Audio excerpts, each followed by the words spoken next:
आओ तो कभी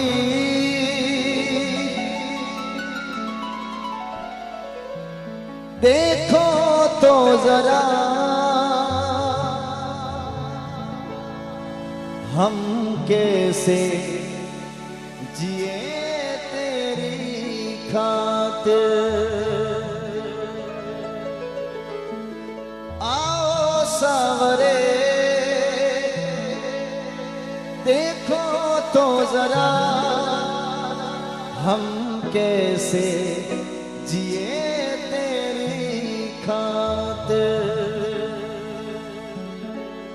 दिन रात जलाए बैठे हैं, दिन रात जलाए बैठे हैं, आंखों के दिए तेरी खातिर।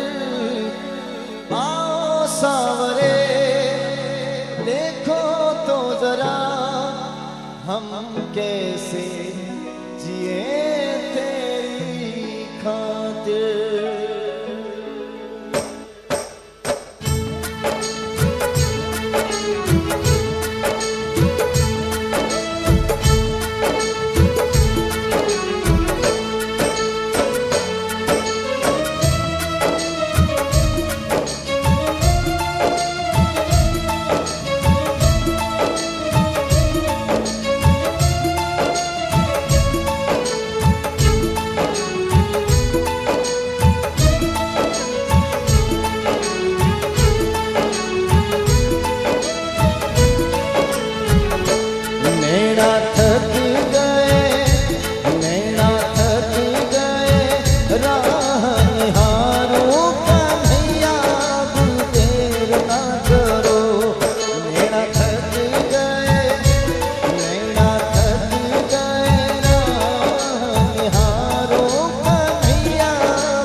और जिसमें दुनिया के सारे मतलब छोड़ करके अगर शाम को अपना लिया है तो उसको किसी बात का कोई दुख नहीं, क्योंकि जिसके साथ में सरकार है उसका भला कौन क्या बिगाड़ेगा। हे मेरे प्रभु, एक ही गाना तेरा सहारा, दूजा कोई जग में हमारा। एक ही गाना तेरा सहारा, दूजा कोई जग में हमारा। कर ली मैंने, कर ली हमने तुझसे ही यारी, कन्हैया अब देर न करो। नैना थक गए, नैना थक गए राह निहारो, कन्हैया अब देर न करो।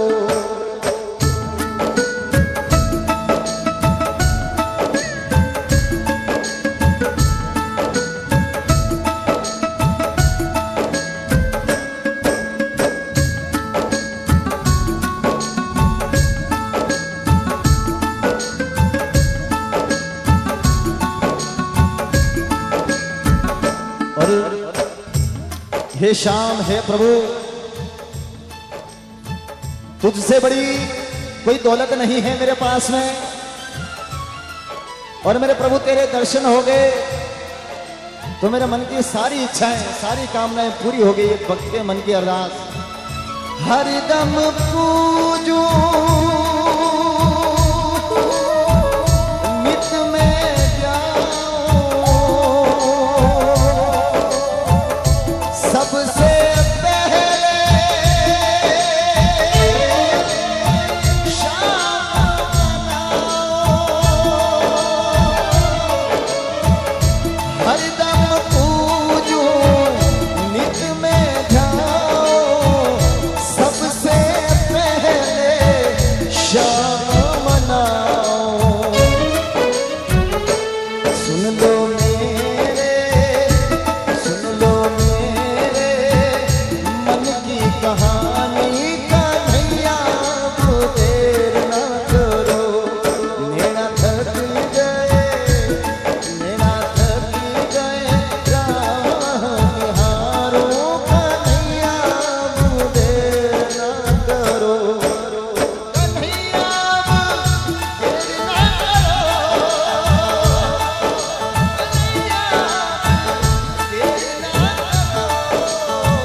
खुद को कर दिया, खुद को कर दिया तेरे हवाले, कन्हैया तू देर न करो।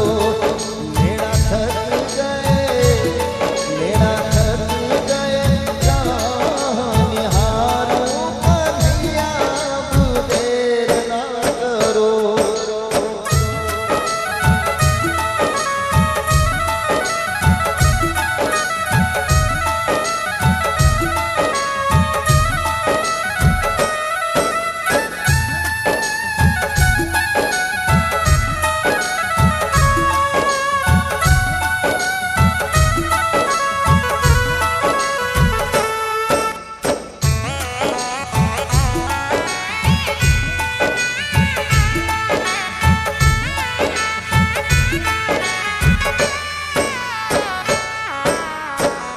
इस भव जल का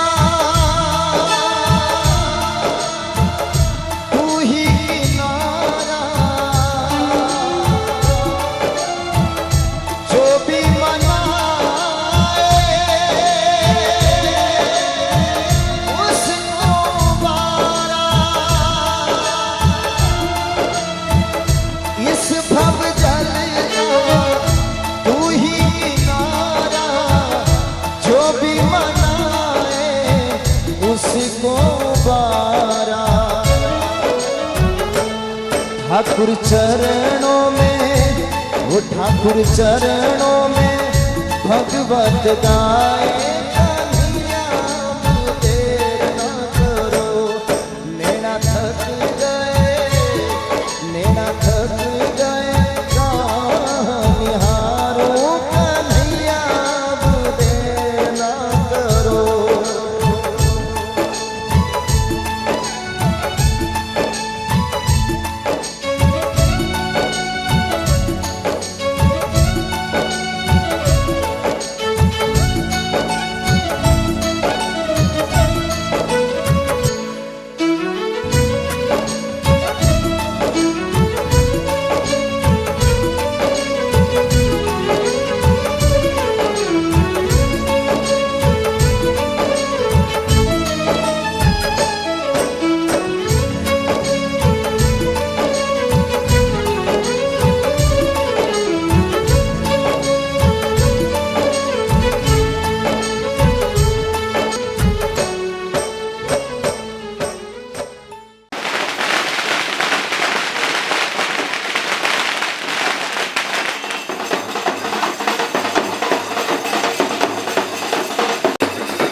जो मेरो जानती प्रीत किया दुख हो नगर डिंडोरा पीटती प्रीत न करी को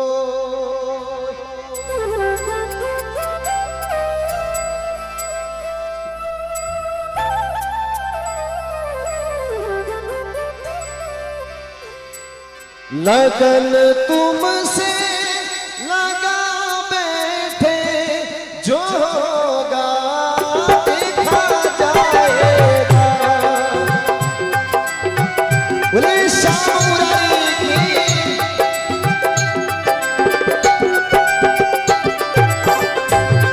लगन तुमसे लगा बैठे जो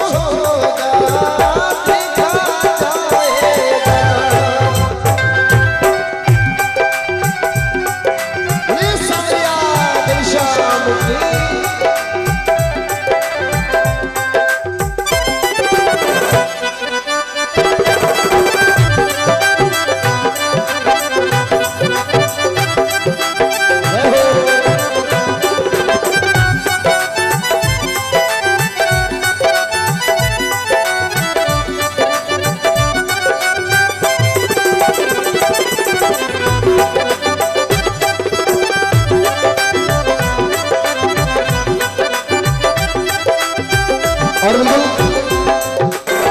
सभी मेरे साथ में गाएंगे। लगन तुमसे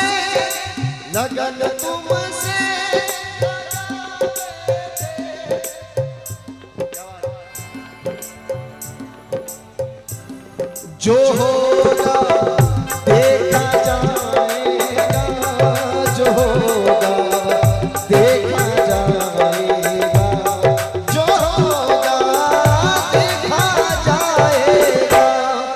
तुम्हें अपना बना बैठे जो होगा देखा जाएगा।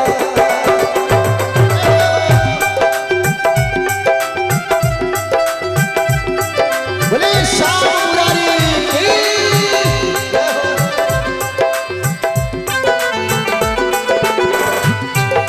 अरे जी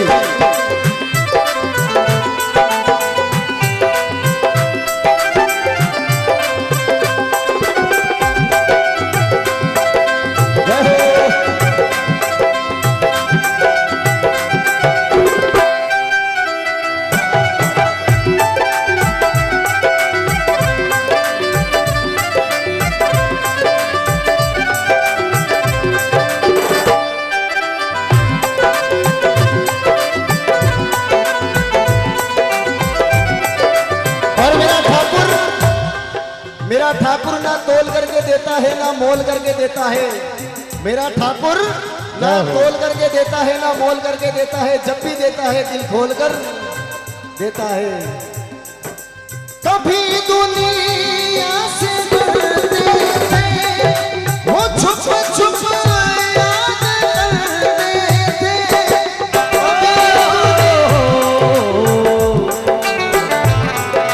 कभी दुनिया से डरते थे वो छुप छुप याद करते थे। वो छुप छुप याद करते थे। लो अब पर्दा उठा बैठे जो होगा देखा जाएगा। और लगन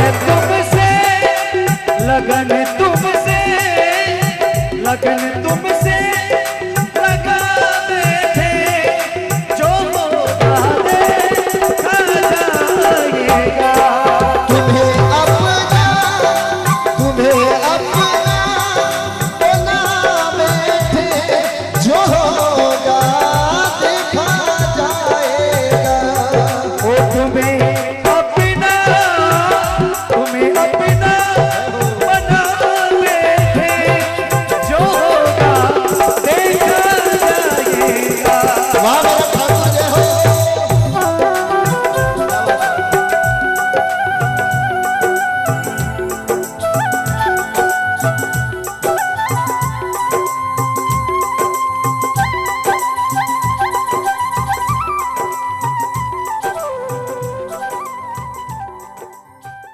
श्रीमद् भागवत भगवान की है आरती, पापियों को पाप से है तारती। भागवत भगवान की है आरती, पापियों को पाप से है तारती।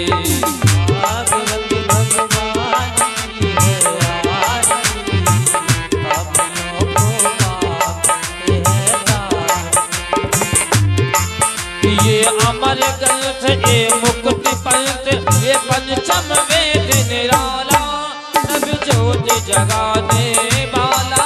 ये अमर ग्रंथ ये मुक्ति पंथ, ये पंचम वेद निराला, सब ज्योति जगाने वाला।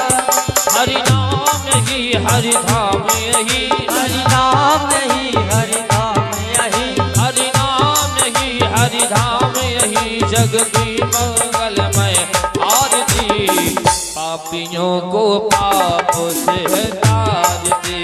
भागवत भगवान की है आरती, पापियों को पाप से है तारती।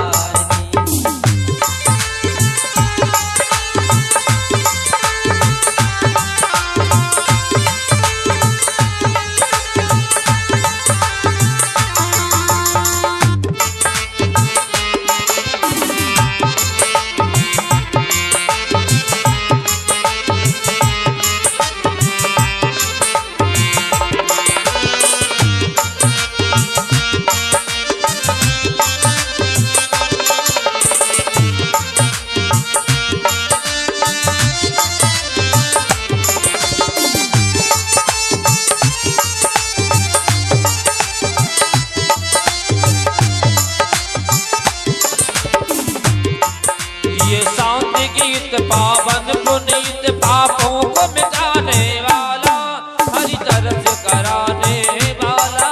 ये शांति गीत पावन पुनीत पापों को मिटाने वाला, हरि तरस कराने वाला। ये शांति गीत पावन पुनीत पापों को मिटाने वाला, हरि तरस कराने वाला। ये शांति गीत पावन पुनीत पापों को मिटाने वाला, हरि तरस कराने वाला। ये सुख करनी ये दुख हरनी, ये सुख करनी ये दुख हरनी, ये सुख करनी ये दुख हरनी। श्री मधुसूदन की आरती, पापियों को पाप से है तारती। भागवत भगवान की है आरती, पापियों को पाप से है तारती।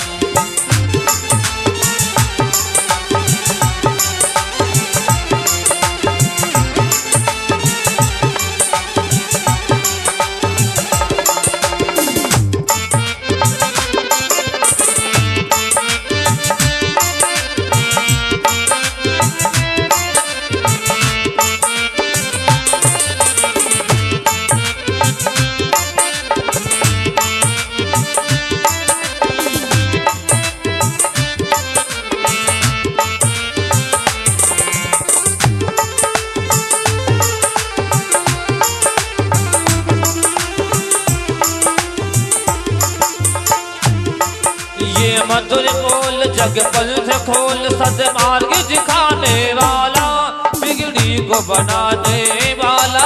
ए मधुर बोल जग पंथ खोल, सदमार्ग दिखाने वाला, बिगड़ी को बनाने वाला। ए मधुर बोल जग पंथ खोल, सदमार्ग दिखाने वाला, बिगड़ी को बनाने वाला। ए मधुर बोल जग पंथ खोल, सदमार्ग दिखाने वाला, बिगड़ी को बनाने वाला। हरि नाम ही हरि धाम यही, हरि नाम ही हरि धाम यही, हरि नाम ही हरि धाम यही। प्रभु की महिमा की आरती, पापियों को पाप से तारती। भागवत भगवान की है आरती।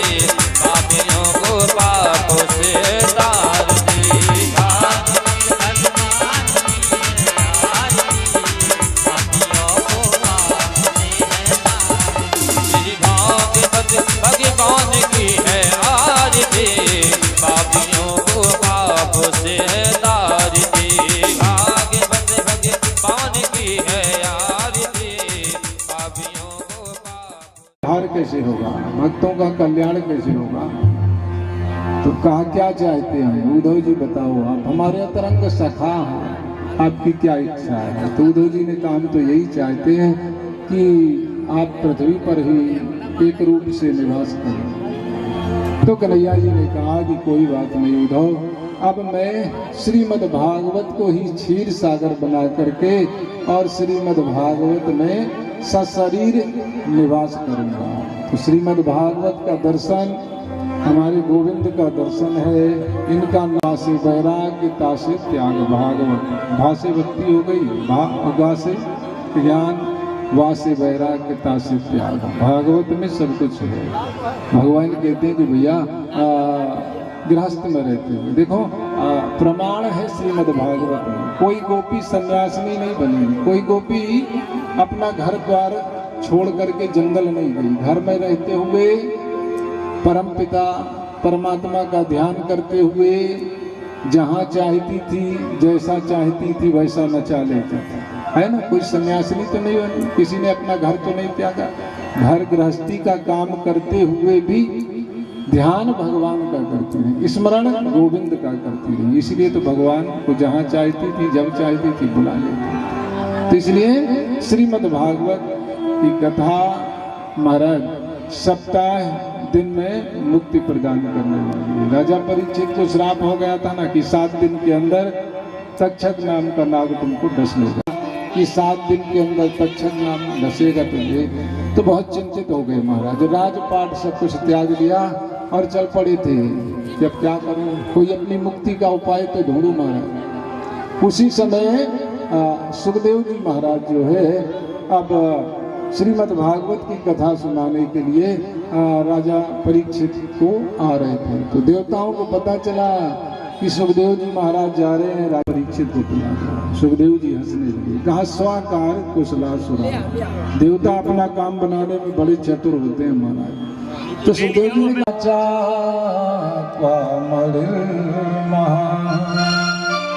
सारे देवताओं, तुम्हारे पास कांच का टुकड़ा है, हमारे पास मणि है, तो हमको कांच का टुकड़ा दे रहे हो, हमसे मणि ले रहे हो, ऐसा थोड़ी होता है। देवताओं को मना कर दिया सुखदेव जी ने। तो देवता भी तरसते हैं महाराज श्रीमद् भागवत की कथा श्रवण करने के लिए।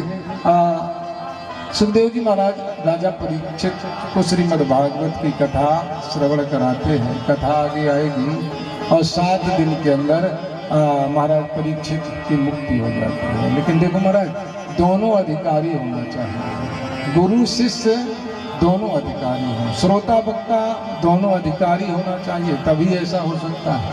और अगर एक अधिकारी नहीं है, एक अधिकारी है, तो फिर नहीं हो सकता है। जैसे हम कहीं बल्ब लगा दें, 500 वाट का हमने बल्ब लगा दिया घर में, अब जब तक उसमें करंट नहीं आएगा तो चाहे जितने वाट का लगाते जाए जलवा ही ना करेगा महाराज, क्योंकि करंट ही नहीं आएगा तो कहाँ से जलेगा, है ना। और अगर हम घर में फ्यूज बल्ब लगा दें, खूब करंट दौड़ाते रहें तो भी नहीं चलेगा, क्योंकि फ्यूज बल्ब कहाँ से जलेगा। तो दोनों अधिकारी, यानी करंट भी सही आए और बल्ब भी सही हो, तभी ना प्रकाश होगा। ऐसे ही हमारा श्रोता वक्ता गुरु शिष्य ये अधिकारी होना चाहिए। और कहते हैं कि चिंता मणिर लोक सुखम सुरद्रह सर्ग संपदान प्रक्षतो गुरु प्रीतो वैकुंठम योगी दुर्लभम। कहा चिंता मणि लोक सुखम, अगर आपको मणि मिल जाए ना तो संसार के सारे सुख जो है उस मणि के द्वारा आप प्राप्त कर लोगे। आपको कल्प वृक्ष मिल जाए तो स्वर्ग के सारे सुख उस कल्प आप प्राप्त कर सकते हो। लेकिन कहते हैं प्रक्षतो गुरु प्रीतो वैकुंठम योगी दुर्लभम, अगर सदगुरु मिल जाए तो जो बड़े बड़े योगियों को भी दुर्लभ है वह वैकुंठ आपको प्राप्त हो जाएगा। कहा धन्यम भागवती वार्ता प्रेत पीड़ा विनाशिनी। भक्ति के ऊपर कष्ट आ गया था, ज्ञान और वैराग्य, ये भक्ति के पुत्र है, वृद्ध हो गए थे वृंदावन आकर के, बेहोश हो गए, अचेत हो गए और वृद्ध भी हो गए, बूढ़े हो गए। अब भक्ति बड़ी चिंतित महाराज दुखी हो गई, क्यों हंसी का पात्र बन गई, उल्टा हो रहा है। माँ जवान है, पुत्र बूढ़े हो गए। भैया पुत्र जवान हो माँ बूढ़ी हो तो चल जाएगा, लेकिन यहाँ तो उल्टा हो गया। क्या पुत्र बूढ़े हो गए माँ जवान है, तो बड़ी दुखी हो गई थी भक्ति। नारद जी आए और नारद जी से प्रार्थना किया और नारद जी ने बड़ा प्रयास किया महाराज, और फिर अंत में यही उपाय आया। श्रीमद् भागवत की कथा ही इनको जो है इनके कष्ट को दूर कर सकती है महाराज। और नारद जी ने फिर श्रीमद् भागवत की कथा श्रवण किया, ज्ञान वैराग्य जो है यह युवा हुई और भक्ति का कष्ट दूर हुआ। कथा चली और बतलाया कि धन्यम, और जानते हो महाराज, जन्म जन्मांतरे भवेत पुण्यम तत्र भागवती कथा। जब कई जन्मों के हमारे पुण्य एकत्रित होते हैं, एक जन्म का नहीं कि हमने इस जन्म में तीर्थ कर लिया, हमने दान कर लिया, हमने ये कर लिया, इस कारण हमको ये लाभ मिला। कई जन्मों का जब पुण्य एकत्रित होता है, इकट्ठा होता है ना, तब जाकर के श्रीमद् भागवत की कथा श्रवण करने को जो है मिलती है हमारा, ऐसे एक जन्म की नहीं है। तो कहा जन्म जन्मांतरे भवेत पुण्यम, कई जन्मों के पुण्य जब एकत्रित होते हैं तब यह कथा सुनने का लाभ प्राप्त होता है। और है कैसी कथा? कहा धन्यम भागवती वार्ता प्रेत पीड़ा विनाशिनी। कहा जो जिंदा में सुनते हैं महाराज उनको तो मुक्ति प्रदान करती ही है श्रीमद् भागवत कथा, लेकिन अगर हमारे संबंधी हमारे परिवार में अगर कोई मृत हो गया है और वह दुर्गति में चला गया है, प्रेत योनि में चला गया है, तो कहा अगर उसके निमित्त भी हम श्रीमद् भागवत की कथा श्रवण कर लेते हैं तो भी उसे भी मुक्ति प्राप्त हो जाती है। धन्यम भागवती वार्ता प्रेत पीड़ा विनाशिनी। तो अगर किसी के निमित्त भी मृत प्राणी के जो दुर्गति में चला गया है उसका संकल्प करके अगर श्रीमद् भागवत कथा श्रवण करते हैं तो प्रेतों को भी मुक्ति प्रदान कर देने वाली यह श्रीमद् भागवत की कथा है। कहा महाराज के विशुद्ध यंत्र भगवन्तु महान्।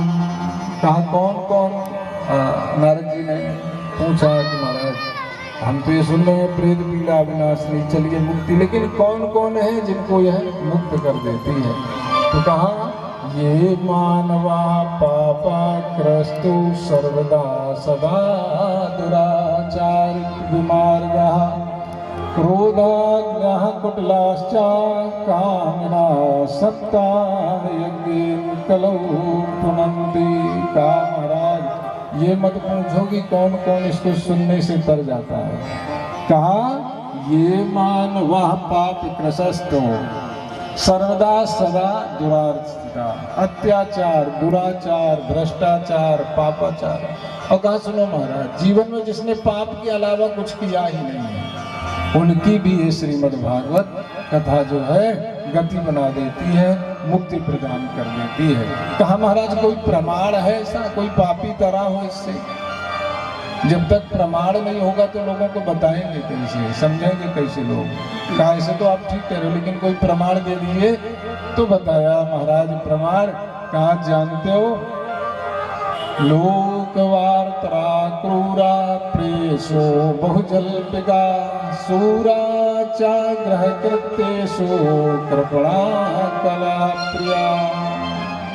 धुंधकारी का प्रमाण दिया है। गोकर्ण उपाख्यान की कथा के द्वारा बतलाया कि जानते हो तुंगभद्रा नदी के किनारे एक गांव था और वहाँ एक आत्मदेव नाम के ब्राह्मण रहते थे और उनकी पत्नी जो है धुंधली उनके साथ रहती थी। ब्राह्मण के यहाँ सब कुछ था, कोई कमी नहीं थी महाराज, चारों चरण थे, लेकिन एक दुख था। क्या?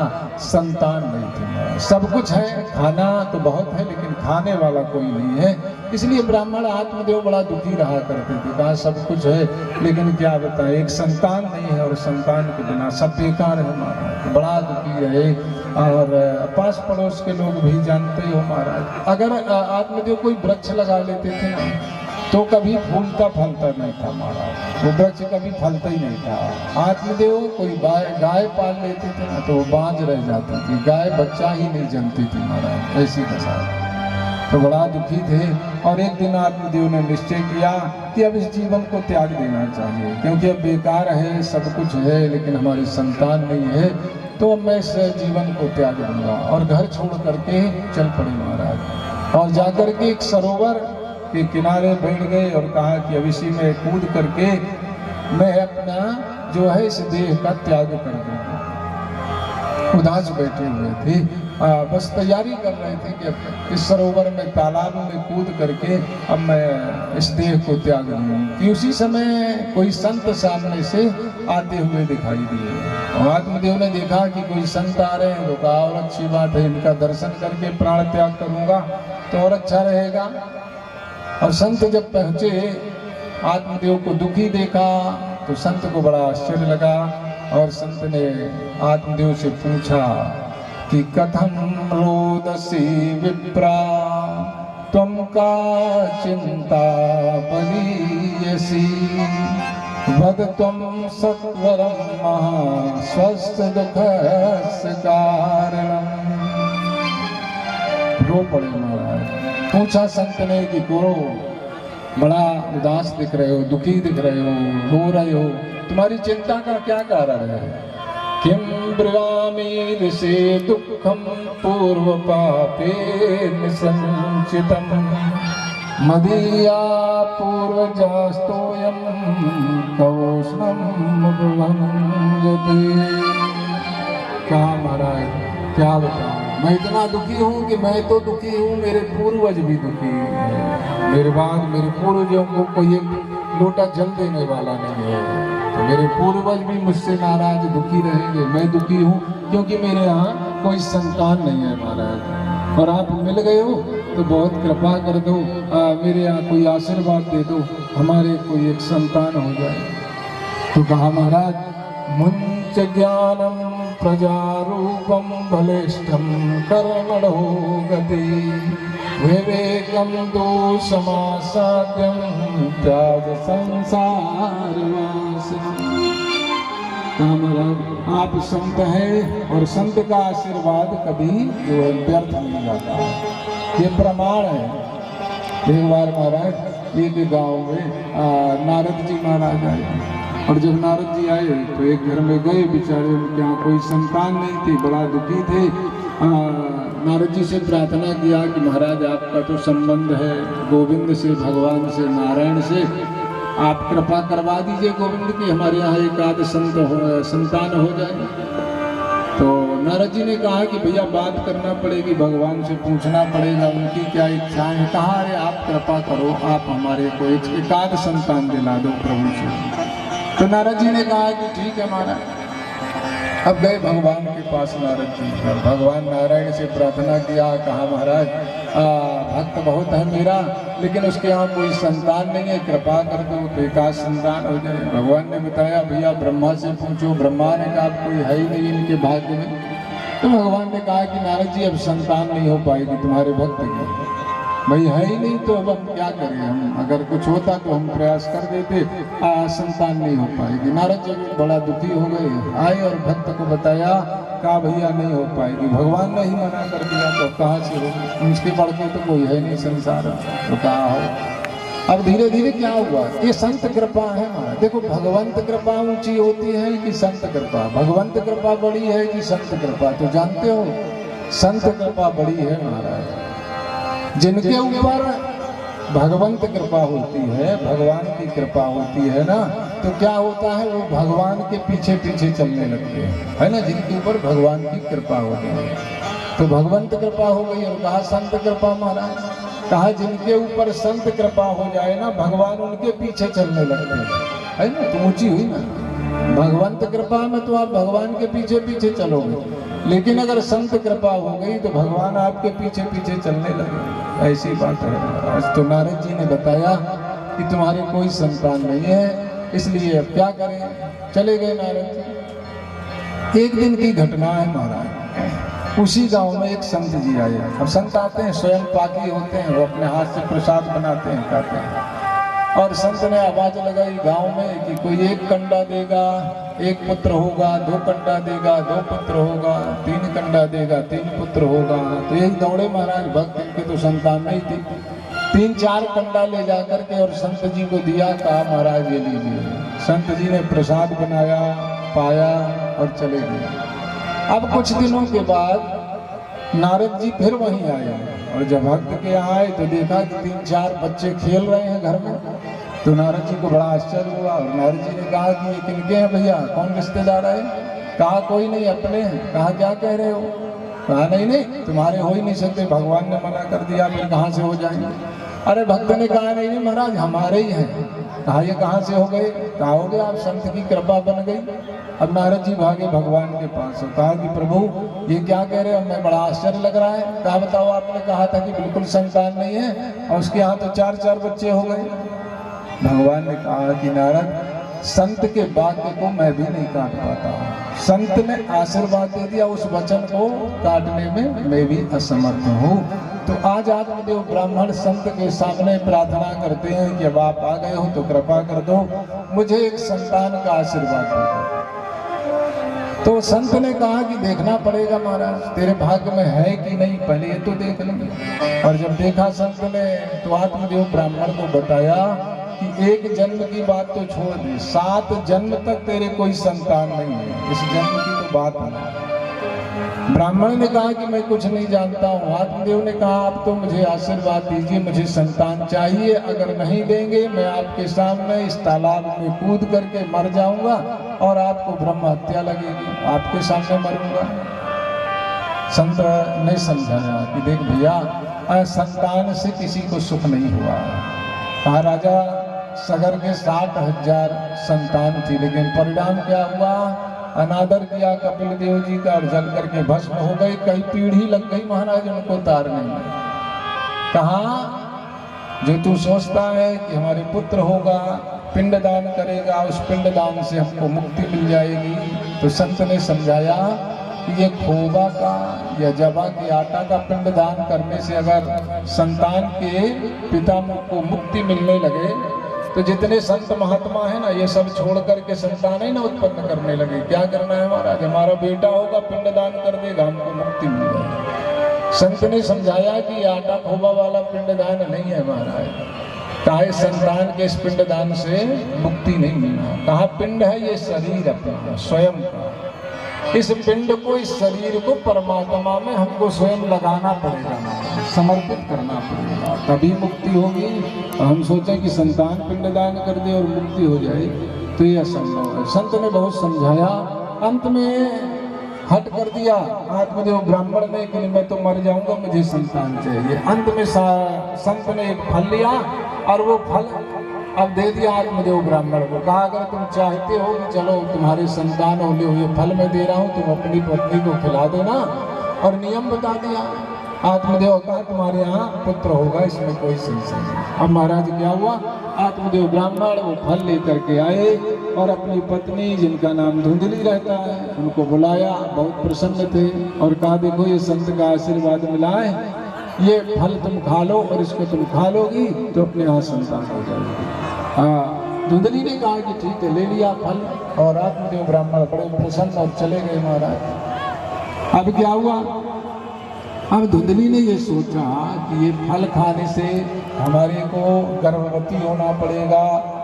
और अब देखिए कुतर्क बुद्धि, धुंधली है कौन, द्विधा बुद्धि को ही धुंधली कहते हैं। कुतर्क जो बहुत से बार विचार मन में आते हैं ना, यही तो कुतर्क। सोचने लगी कि देखो अगर मैं ये फल खाती हूँ, मैं गर्भवती हो गई तो पहला काम तो ये होगा कि मेरा भोजन कम जाएगा, मैं कम खाऊंगी और कम खाऊंगी तो कमजोर हो जाऊंगी। ये सब चलने लगा। फिर सोचने लगी कि देखो मैं जब गर्भवती रहूंगी, हमारे घर में कहीं चोर डाकू घुसे तो सब तो दौड़ लगा के भाग जाएंगे, मैं गर्भवती रहूंगी तो मैं ज़्यादा दौड़ नहीं पाऊंगी महाराज। तो इसलिए सोच रही है। फिर सोचती है कि देखो ऐसा भी सुना है कि कभी कभी प्रसव के समय इतनी पीड़ा होती है, कहा ये प्रसव पीड़ा मैं नहीं सह। फिर ऐसा भी सुना है कि कभी कभी प्रसव के समय माँ की मृत्यु भी हो जाती है। तो कहा ये सब चक्कर में मुझे नहीं पड़ना है। उसी समय उसकी बहन आई और बहन को सारा किस्सा धुंधली ने सुनाया। तो बहन ने कहा तुम चिंता मत करो, मैं गर्भवती हूँ, हमारे पति बड़े लालची हैं, तुमको बस 9 माह छिप कर रहना पड़ेगा, संतान मेरी हो गई, मैं ला करके तुम्हें दे दूंगी, तुम हल्ला कर देना कि हमारा पुत्र है, हमारे पति को हम कुछ पैसा दे देंगे, हमारा पति नहीं है। कहा ठीक है। तो कहा लेकिन ये फल को क्या करें? तो कहा इस फल को गाय को खिला दो। तो जो संत ने फल दिया था उसको गाय को खिला दिया गया और धुंधली जो है अब छिप कर रहने लगी महाराज। और जैसे 9 मास पूर्ण हुए, धुंधली के पुत्र हुआ और यहाँ जो गाय को फल खिलाया गया था, जो संत ने दिया था, उस गाय के भी एक मनुष्याकार जो है बच्चा उत्पन्न होता है, जिसके कान गौ के समान है और उनका नाम गोकर्ण पड़ता है महाराज। और यहाँ जो धुंधली का पुत्र हुआ, महाराजा देव ने सुना, भागते आए बड़े खुशी से और कहा इसका नाम मैं रखूंगा अपने नाम से मिलता जुलता, मेरे नाम से मिलता जुलता इसका नाम रखेंगे। हमारा नाम आत्मदेव है, हम अपने पुत्र का नाम जो है अपने नाम। धुंधली ने कहा नहीं नहीं, हमने 9 माह गर्भ में ढोया है ना, तो मैं अपने नाम से मिला करके इसका नाम रखूंगी। मेरा नाम धुंधली, तो मेरे पुत्र का नाम धुंधकारी माना। और आगे चल करके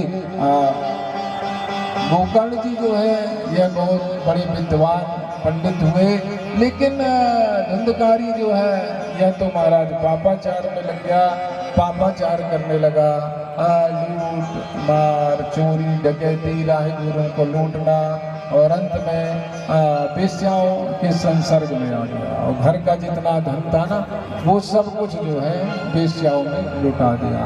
अब पिताजी बड़ा दुखी रहने लगे, कुछ सुनता ही नहीं था माना, मदिरा पान करने लगा, वेश्याओं को घर में ले आया। आज पिताजी बड़ा दुखी हो गए महाराज। क्यों? आज याद आ गई ना संत की बात भी सही कहा था महाराज कि संतान से कोई सुख जो है नहीं मिलता। और बड़ा दुखी बैठे थे तो यही गोकर्ण जी आए और इन्होंने समझाया कि देखो पिताजी ये सब छोड़ दीजिए, मोह ममता छोड़ करके आदेहास्तगो मांस रुद्रामिते त्यज तुम जाया सुता दिस सद ममता विमुच्य पश्यामि जगददे क्षणभंग निष्ठं वैराग्यो सरस को भक्ति निष्ठा। कहा महाराज ये सब छोड़ करके, क्यों कहते हैं ना कि क्षिति जल पावक गगन समीरा, क्षिति जल पावक गगन समीरा, क्षिति जल पावक गगन समीरा, ओ क्षिति जल पावक गगन समीरा।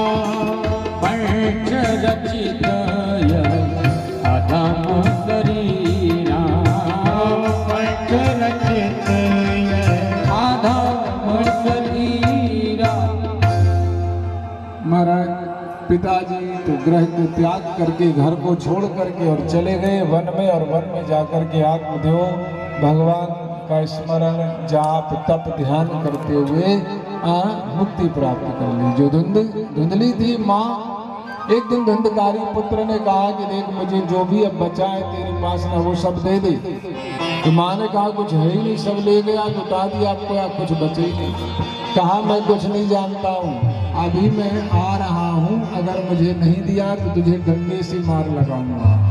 अब धुंधली भी बड़ा दुखी। जैसे ही धुंधकारी गया तो रात्रि के समय धुंधली जो है माँ वो उठी और जाकर के एक कुएं में कूद करके और मर गई। क्या दुर्गति हुई माँ बाप। इसलिए कहते हैं कि संतान को संस्कार देना चाहिए, संसार मत देना।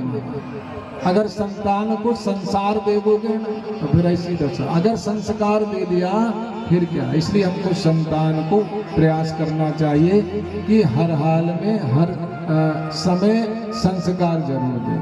और प्रथम गुरु आप जानते हो माँ ही होती है। संतान की प्रथम गुरु जो है वह माँ है। माँ चाहे तो पुत्र को भक्त बना दे, माँ चाहे तो विद्वान बना दे, माँ चाहे तो चोर बना दे, माँ चाहे तो डाकू बना दे। प्रथम गुरु माँ ही है।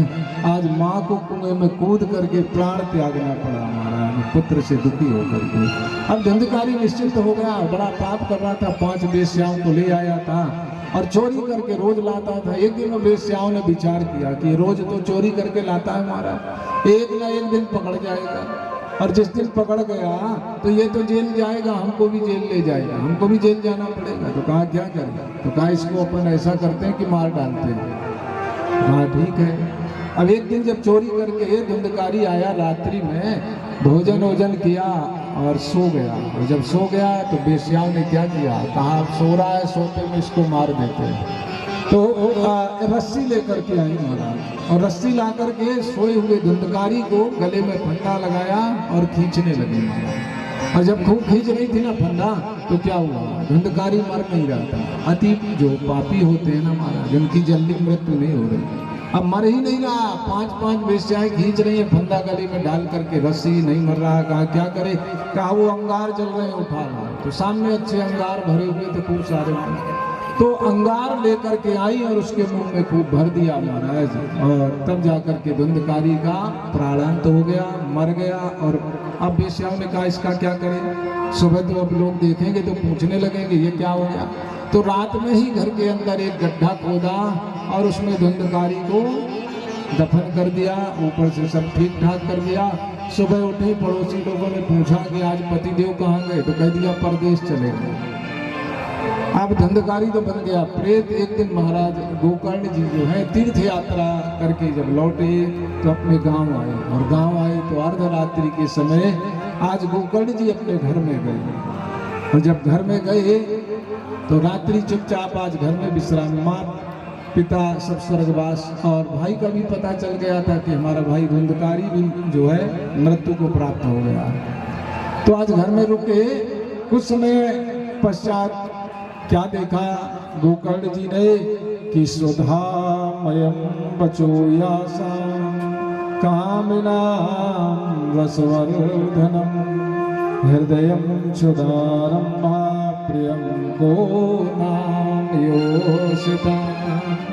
अब देख रहे हैं कि घर में कोई बैल बन करके, फिर वो बैल कहीं भैंस बन जाता है, कहीं बकरी बन जाता है, कहीं कोई बार ऐसा बन रहा है। तो धुंधकारी ये जब बार बन रहा है, कहीं भैंस पे बन रहा है, कहीं बैल बन रहा है, कहीं कुछ बन रहा है। तो गोकर्ण जी ने देखा और पूछा कि तू कौन है भाई, कौन सी योनि में चला गया, कौन है? अब कुछ कहाँ बोल पाएगा, प्रेत। तो गोकर्ण जी ने अपने कमंडल का जल छीड़ा, और जब कमंडल का जल छिड़का तो क्या हुआ, अब बड़ी तेज रोने की आवाज आने लगी। और जब रोने की आवाज आई, गोकर्ण जी ने पूछा कि तुम अपना परिचय बताओ, कौन हो? तब बताया, अहम भ्राता त्वदीयो अस्मि धुंधकारी नामना स्वकीयं दोषेण ब्रह्मत्वं नाशितं मया। कहा महाराज मैं आपका भाई धुंधकारी हूँ, और मैं अपने ही दोषों के कारण, कहते ना महाराज राम न मारे काऊ को ना है पापी राम, और आप ही से मर जाते हैं करके खोटे काम, है ना। तो कहा कि महाराज मैं अपने ही दोषों के कारण ब्रह्मत्व को समाप्त करके आज भयंकर प्रेत बन करके भटक रहा हूँ। मैं आपका भाई धुंधकारी हूँ। कितने पाप किए, कितने दुष्कर्म किए, इसकी कोई गणना नहीं कर सकता है। उन पापों का परिणाम यही है कि आज मैं प्रेत बन गया हूँ। केवल वायु का आहार करने को मुझे मिलता है और कुछ भी नहीं मिलता। और इस प्रेत योनि में बड़ी पीड़ा होती है हमारा। प्रेत योनि की पीड़ा असहनीय रहती है ना, साधारण नहीं है कि प्रेत योनि ऐसी। कहा जल भरा रहता है, प्यास लगी रहती है, लेकिन पीने को नहीं मिलता, पी भी लिया तो प्यास नहीं बुझती है। तो प्रेत पीड़ा बहुत कठिन है। धुंधकारी ने कहा कि भैया मेरी मुक्ति का कोई उपाय कर दो।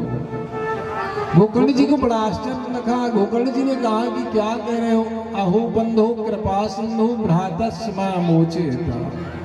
मैं आपका भाई हूँ। धंधकारी ने कहा अब मेरे ऊपर कृपा करो, मुझे मुक्ति दिलाना।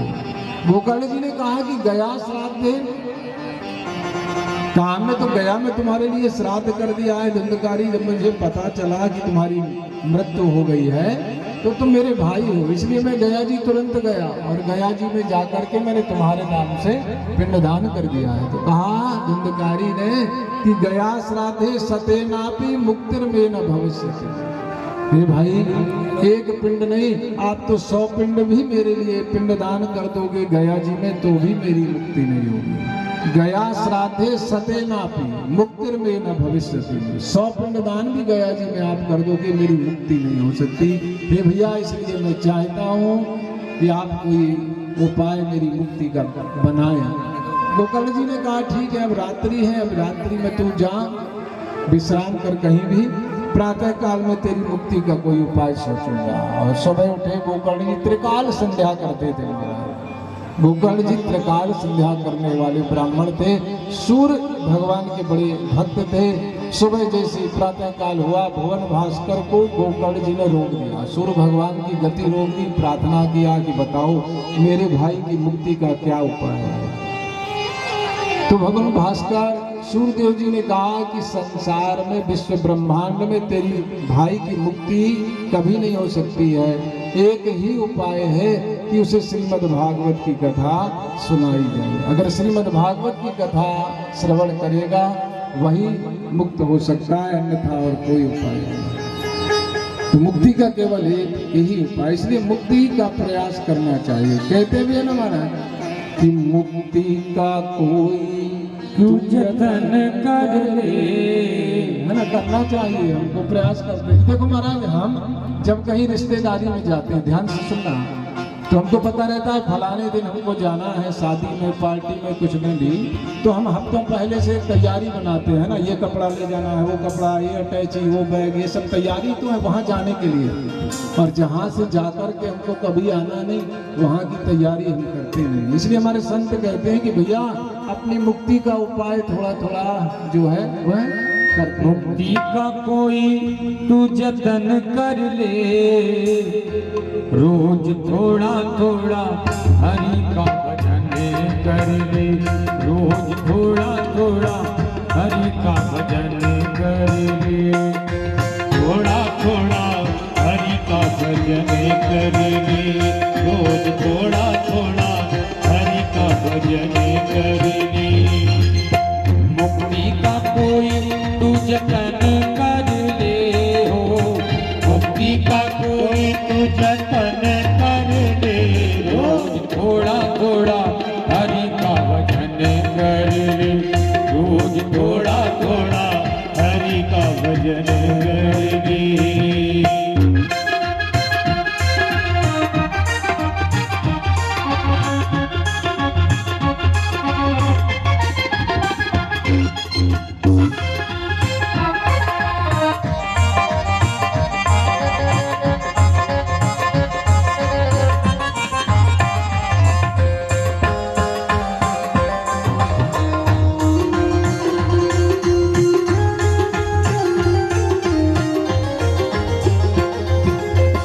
भक्ति करेगा तो बड़ा ही सुख पाएगा, भक्ति करेगा तो बड़ा ही सुख पाएगा, भक्ति से आत्मा का मैल छूट जाएगा, भक्ति से आत्मा का मैल छूट जाएगा।